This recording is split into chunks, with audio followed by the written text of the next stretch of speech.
Hello, people.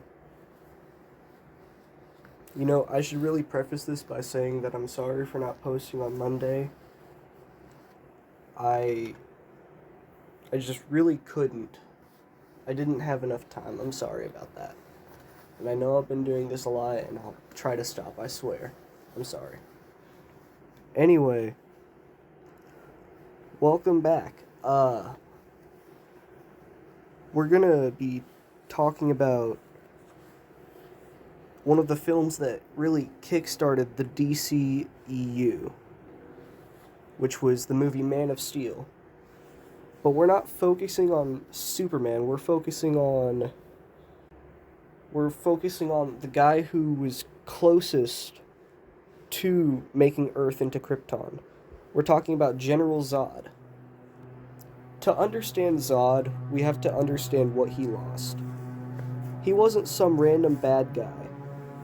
He was a product of Krypton, a society that had stagnated, a society where every birth was genetically engineered and every citizen had a predetermined purpose. Zod's purpose was to protect Krypton, and boy, did he take that seriously. In his mind, he was the only one with vision to save the world. He wasn't wrong about Krypton's decay, but his method, a military coup, that was his first mistake. This is where it gets interesting. Zod isn't a villain just for the sake of being evil. He's got motivation. While extreme, they're deeply rooted in a twisted sense of duty. He's not looking for personal power. He's looking for a home for his people. He arrives on Earth with a simple, albeit horrific goal: terraform the planet to make it suitable for Kryptonians. To us, that just means wiping out humanity. To Zod, it's just the unfortunate cost of bringing back his entire race. He sees it as an opportunity for rebirth, not just destruction. So, did General Zod have a good point? In a very narrow sense, yes. He was right that Krypton's legacy was worth preserving. He was even right that humanity in its current state was not perhaps deserving of their own planet. But that's where the nuance ends. His solution, terraforming an inhabited planet, is fundamentally monstrous. There's no justification for mass genocide, even for the sake of your own species. And here's the kicker. His logic was a bit flawed, even from a tactical standpoint. Earth isn't unique in having resources being in the habitable zone.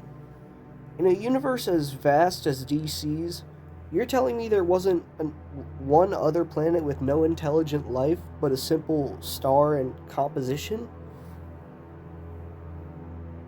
Let's think about that. Zod had the technology. He had a ship that could travel interstellar distances. He could have scanned for planets with oxygen, nitrogen atmospheres, a similar gravitational pull, and abundant water. Imagine if his first thought wasn't terraform the inhabited planet. Imagine if it was like, find a new home where we won't be monsters. He could have taken Kal-El and the Codex to his world. He could have raised a new generation of Kryptonians in peace. Think of the potential alliances. A whole new civilization founded on principles of respect for life. Because they didn't start with genocide. It would have completely changed the dynamic of the story. Why didn't he? Because Zod's vision was too narrow. He was so consumed by his duty to protect Krypton as he defined it, as a military-controlled society that takes what it needs, and he couldn't see any other path.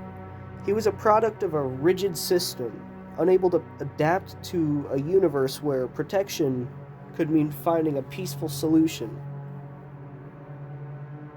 His story is a tragedy, a tragic flaw. His inability to see life, any life, as having inherent value outside of its utility to his cause. He was a great soldier, maybe even a great leader, in some ways, but kind of a terrible short-sighted visionary. So, yes, General Zod had some valid points. His desire to save its people and preserve his culture was at its core understandable, but his refusal to consider any solution that didn't involve horrific violence and genocide ultimately defined him as a villain. That's pretty much all I have for today. See ya.